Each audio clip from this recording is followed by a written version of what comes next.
Hey y'all, welcome back to the channel. Didn't mean to go on a 3-month-ish hiatus, but shit happens, and that's what happened, is some shit. So I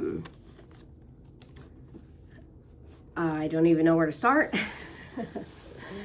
But I just wanted to talk about how, like, my symptoms have really taken over my life the last couple of months, because I've not had any access to any of my medication, and I do mean any of it. Any of my psych meds, I haven't had access to them at all. So I've been cold turkey off of absolutely everything for months now. And, you know, I thought it really wasn't making a difference. But it is, and it has been, and I have hurt a couple of people over the last couple of months because of my impulsivity and my lack of a filter. To say it the easiest, I guess. And I hate that. I hate that. And as much as I want to sit here and go, well, I wish I had a built-in filter. I wish I had a you know, it's not really conducive to think like that. So I lean on resources like this book, ADHD 2.0, written in conjunction with each other, by Edward M. Hallowell, Dr. Edward M. Hallowell and Dr. John J. Brady. They are some of the leading experts in ADHD and have ADHD themselves. They've written several books, including this one. Mr. Hallowell, or Dr. Hallowell himself, has also read this one. I'm not so much of a big fan of this one, just because I'm just not. I really fell in love with this book. It's not a bad book. The ADHD Explained is not a bad book. It just is a different layout for the information for this book, basically. So, but the things that have been problematic, like really, like honestly, over the last couple of months are, and if you have this book, these are the spectrum of traits on page 17. And I know it looks like I highlighted everything, but I did, and it's because I resonate with all of these points. And when I started highlighting, I didn't think I was going to resonate with all of them, but I just, you know, whatever. So let's see. Can become rigid in service of a cause. Like I got fired the week before Christmas, and I really wanted justice for that situation, because I didn't feel like me getting fired was the right decision. So I kind of dug my heels in with that, and kind of really ruminated on it afterward.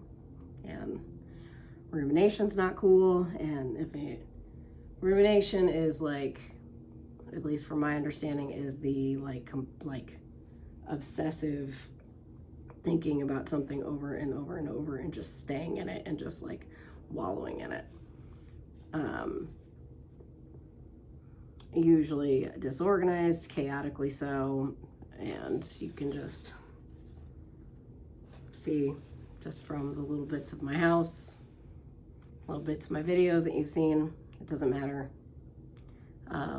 And so I've tried to stay on the road and other people's houses to try to like mitigate that here. But I have work to do here, and I hope you guys will come with me. Fundamentally different sense of time, even medicated, totally different sense of time. I have no idea how long things take. I have no idea. Timelines are very, very hard for me to follow. And I've been interviewing lately, and I've been trying to be honest about these things. And I think, oh, he's calling me. Who's calling me? Ooh, no caller ID, so no picky uppy. Actually, let's look at ruminating really quick. Repetitive, intrusive, persistent thoughts about negative experiences. So yeah, like wallowing and then dwelling on whatever it is that's bothering you. So, oh, they're leaving me a voicemail. So exciting. Okay, anyway. And I feel like without my meds, the sense of time is really worsened. Is really, plus I just sleep all the time now too, because I don't have any stimulants to like bring me up to like operating status. So my time's all over the fucking place. It's really bad.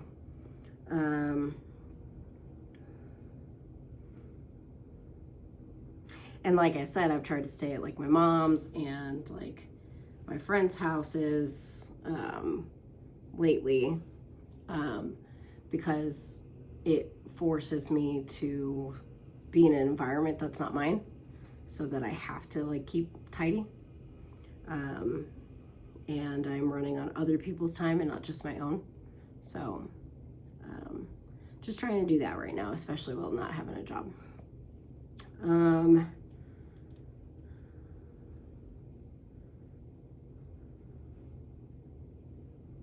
Can hurt feelings or damage self, can unwittingly be cruel, which is the last thing she wants to be. Yeah, that's been me when I've been worrying about people the last couple of months, and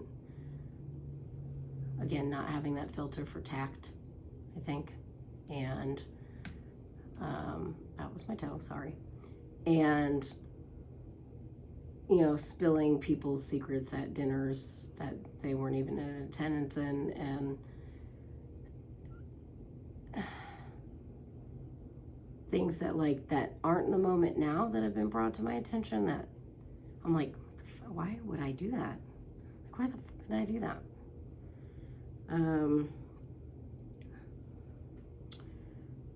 Trouble taking orders.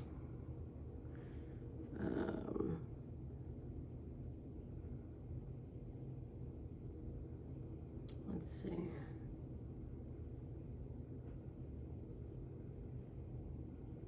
Impulsive,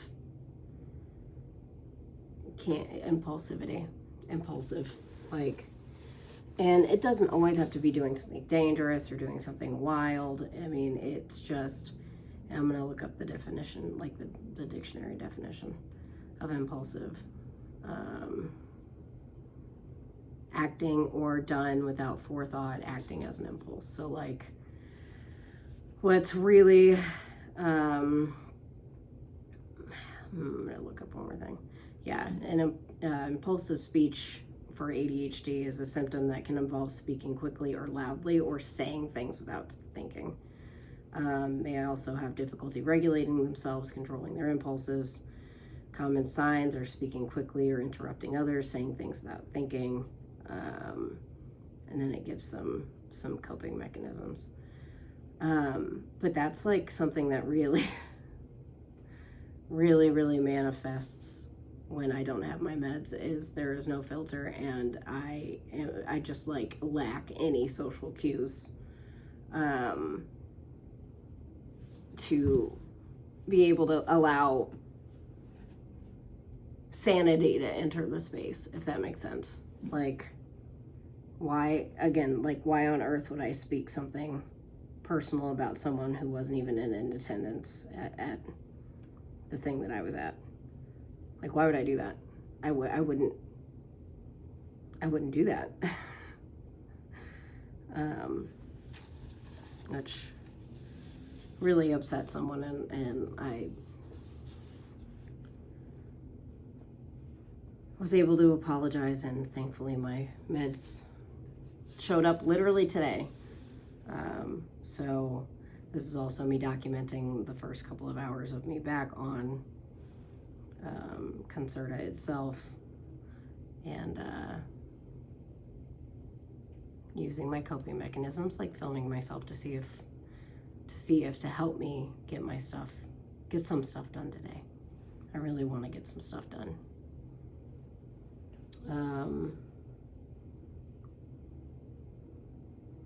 The forgetfulness, it's always been a thing. I don't feel like I've really ramped up with that while I haven't had my meds. It just is just a state of being for me.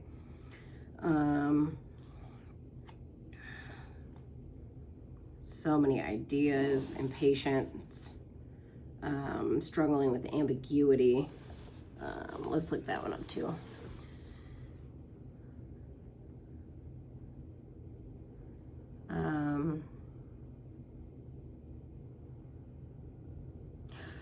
So something that has more than one meaning. So that's kind of the households that I grew up in, where it was just like, an example is like, you don't have to get me a present for Christmas, when in fact they do want one. And because it's something that I didn't have to do, I wouldn't get them a present for Christmas because they said I didn't have to. I've always been kind of more literal like that, very, and I didn't know that was sort of a spectrum, neurodivergent ADHD sort of thing. I never really knew that. Shoots from the hip. Trouble sustaining interest in things, definitely, especially without my depression meds as well. Trouble delegating, trusting that others do it as well as he or she can. That's really, really, the control aspect is really, really reared its very ugly head during the time that I've been off my meds as well. And I see that manifest in like taking care of my niece. Kids are so special to me that it's really, really hard for me to trust children, even if they aren't mine, and other people's care.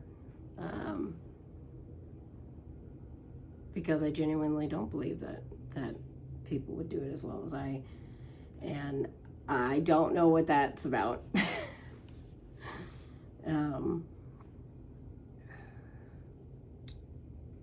Would rather fail doing something my way than succeed taking advice from someone else. I'm just afraid of failure and success both, and it freezes me. And that's gets in the way of interviewing for jobs and like putting my application out there, because I've been rejected a lot lately for jobs, and that really fucking hurts. The RSD, the rejection sensitive dysphoria, is really, really strong lately. And it's really messing with my confidence, and hate that.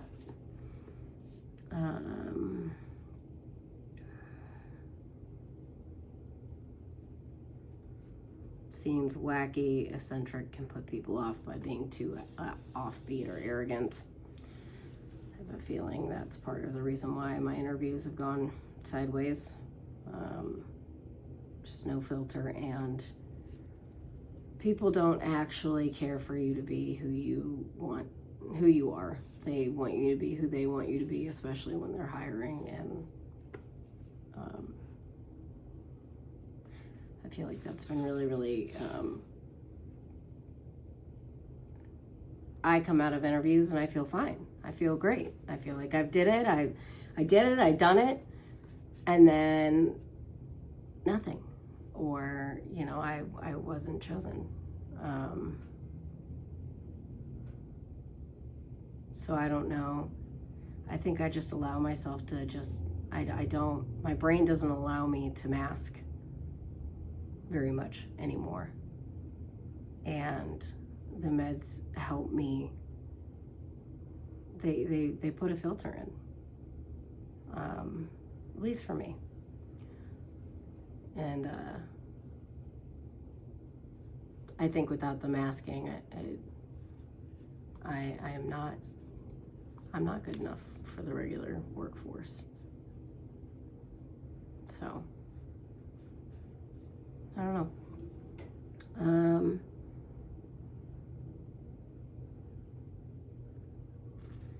Yeah, despite confident exterior and success, feels like success was all done by smoke and mirrors, which, I mean, masking is smoke and mirrors. So I don't necessarily love that and love having to mask, and but it doesn't seem like I fit in society if I don't. Needs danger in order to feel engaged with life and truly alive. Now, this is one that I resonate with, and resonated with a lot when I was in my younger 20s. Needed that excitement, that stupid arguments out of nowhere, needing constant attention, constant speeding constantly, the drinking and driving. I do not do that anymore. That's also another positive thing that the meds bring, is that I just don't drink on my meds. It's too much of a risk to my health for me. But yeah, needing that danger, feeling that, definitely being off the meds, like I wanted to just, like, my big thing is just traveling, like just getting out of where I feel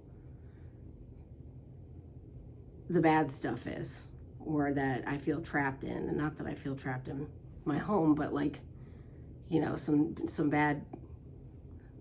bad-ish shit went down here, you know, losing my job and on top of a couple of things. So like, I didn't want to be here. I went on a 3-week road trip across the country, and then I came back, and my husband and I went to Colorado, and then I came back and he's on a work trip. So I went to my mom's house for a week, and she doesn't, she lives far enough away where it warrants a little bit of a trip. And so I don't want to be, it's just that adventure feeling, I guess, that I'm like, I am here with not much to do. Like, I want to go and explore, and that's really like pulling at me right now.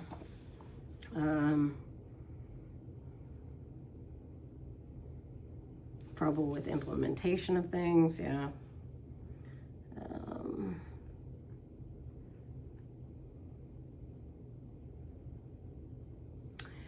The impulsivity around monetary things is really pretty bad too. Gets kicked up while I'm not on my meds. I think that's part of the danger thing that I was just talking about. Like, I used to, I don't really do it too much anymore, because I like having money. Like, I like to make sure that I'm gonna be okay. Like, it doesn't really give me a thrill anymore to just be like desolate, but that used to be a thing before I knew I was diagnosed with ADHD. Is I would run my account so low, and then the excitement of, oh, will I make it?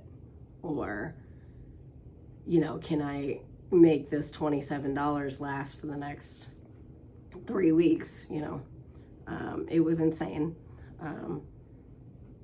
And I do say that in like the technical, like, if you do the same thing over and over and over again and expect different results, because like I just thought that I could and would make it.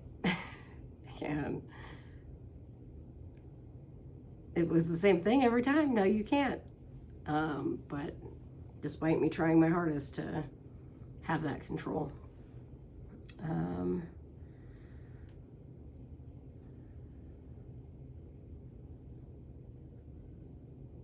PDA kicks in a lot, the personal drive for autonomy, or sometimes they call it persistent drive for autonomy. What did I say? Persistent. Let me try again. Not public displays of affection. Pathological demand avoidance.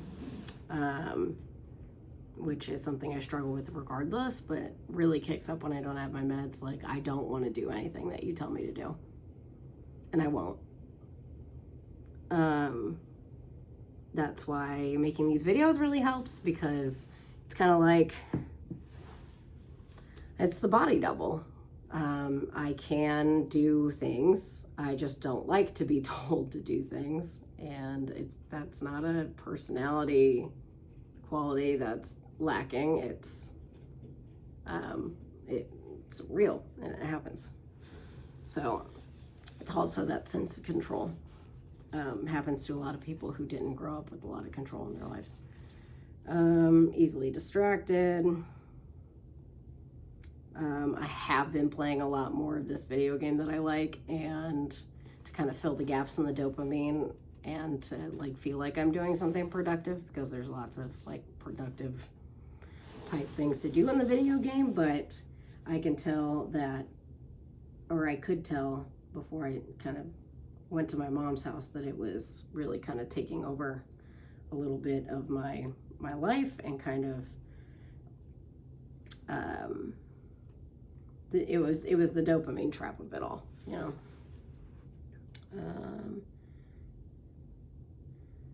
Seriously limited in several domains of my life, just very limited. Without my meds, I am extremely tired all the time.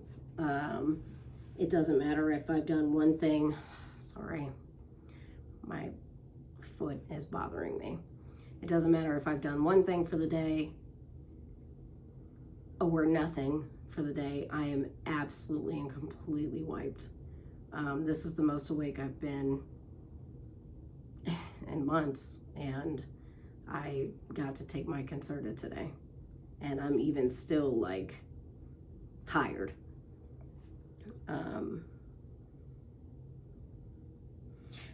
Having to be in charge, but hating the position of being a leader.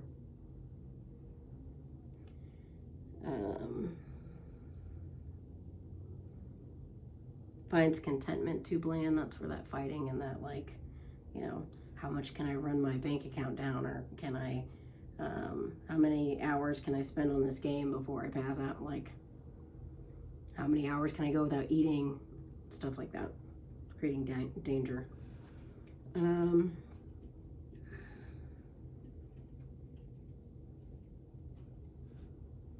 Yeah, so those are some of the things that have been affected for me, and there's so much more, like so much. Let's see, but the filtering,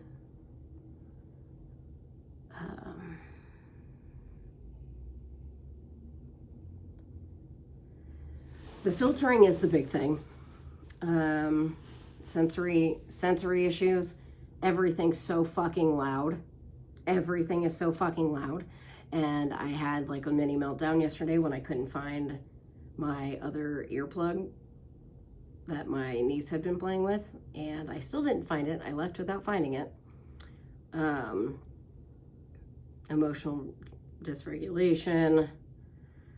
The social anxiety is definitely back. My working memory sucks. Irritability.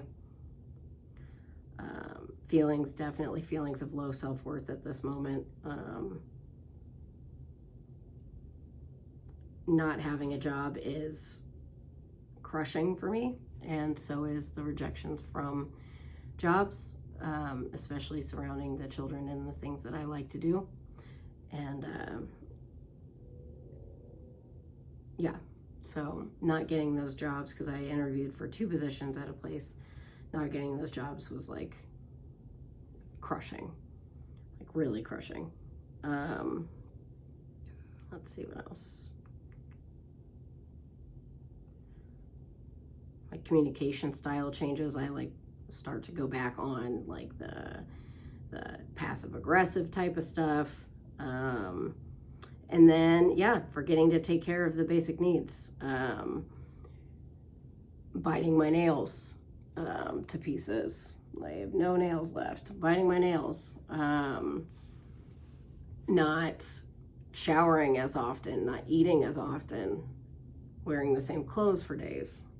And I do have depression, major depressive disorder, and I have a couple of other things that swim around in the alphabet.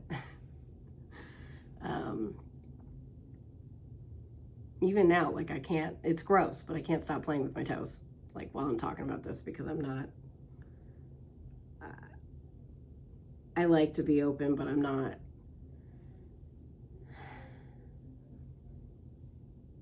I'm just not myself.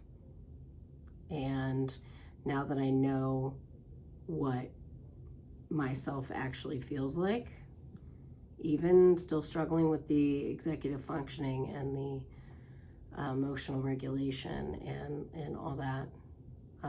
Executive functioning basically is everything that makes you a human. So like taking care of yourself, being on time, being organized, being able to recall things,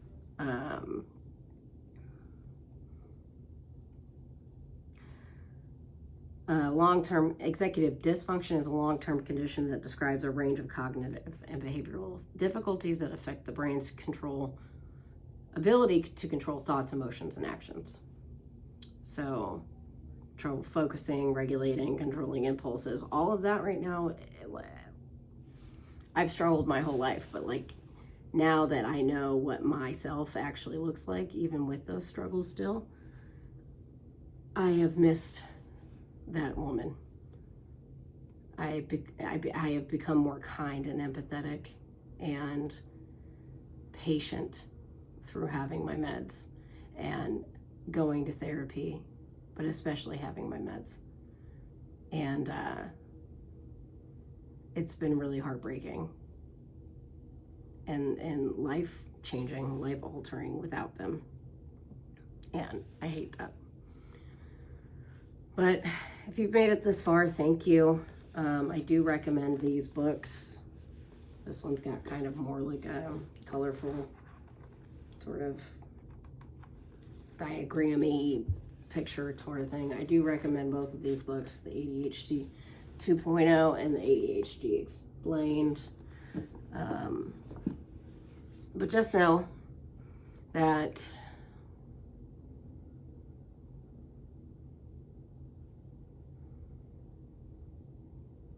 it's not over until it's over.